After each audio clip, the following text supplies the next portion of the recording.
keburukan kita, ya saya ulang lagi, keburukan kita yang ingin emosi, ingin apa, itu tidak punya akibat orang lain.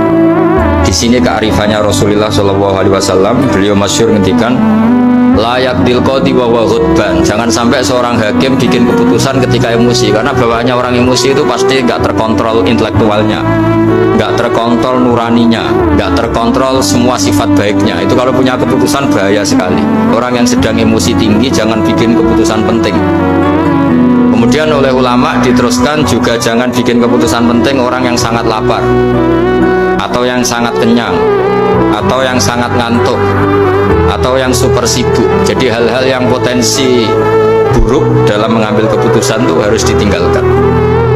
Sehingga misalnya bupati atau wakil bupati kalau sedang tidak nyaman dengan suasana apa, nggak boleh rapat kemudian memutuskan keputusan penting. Itu juga kiai dan semuanya.